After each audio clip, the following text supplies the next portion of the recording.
Halo, ketemu lagi dengan terapis autisme. Kali ini kita akan membahas tanda-tanda atau karakter yang dimiliki individu dengan autism.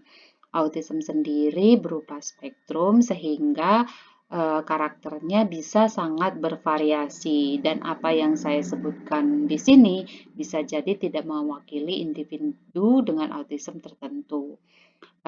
Karakter yang pada umumnya yang akan saya bacakan antara lain cara bermain yang unik. Cara yang bermain yang unik ini misalnya anak memainkan mobil-mobilan tapi yang diputar hanya bagian rodanya saja. Atau ketika dia menonton dia hanya mengulangi pada durasi tertentu atau scene tertentu. Atau ketika dia bermain, dia hanya bermain dengan orang dewasa. Atau ketika bermain, dia hanya menjejerkan mainannya. Atau dia bermain dengan benda-benda yang orang lain tidak terpikirkan untuk dijadikan mainan, misalnya tali sepatu atau dedaunan dan lain sebagainya. Kemudian ketidakmampuan berinteraksi dengan orang lain. Ketidakmampuan berinteraksi dengan orang lain ini pada umumnya ketika mereka berinteraksi dengan peer groupnya, dengan teman sebayanya. Namun dengan orang yang lebih dewasa, mereka biasanya bisa berinteraksi. Untuk beberapa kasus ya.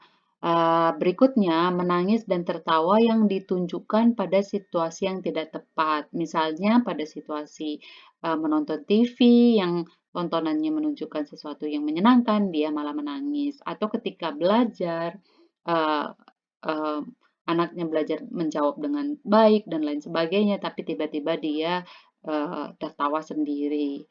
Kemudian kepekaan terhadap sensorik. Nah, ini sebagian besar ya, saya katakan sebagian besar mengalami kepekaan, baik itu terhadap visualnya, auditorinya, atau taktilnya, atau di beberapa kasus ada kepekaan yang dimiliki pada beberapa sensorik, misalnya pada taktil dan auditorinya, gitu ya.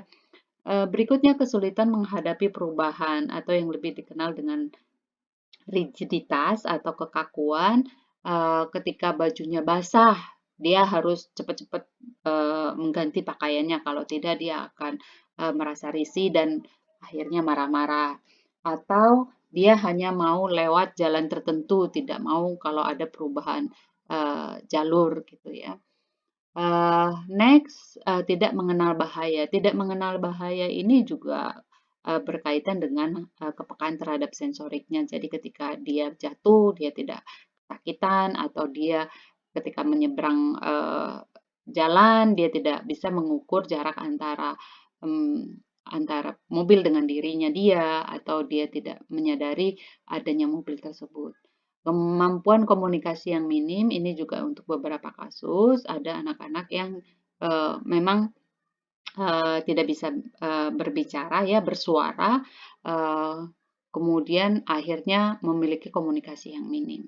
Dan 3 ciri yang baku yang paling banyak dimiliki oleh semua anak dengan autism adalah kemampuan sosial yang minim, kemampuan komunikasi yang minim, kemampuan kognitif yang minim. Begitu ya. Jadi yang saya jelaskan ini adalah karakter yang umum yang bisa jadi juga tidak ada di karakter anak, ibu dan bapak gitu ya.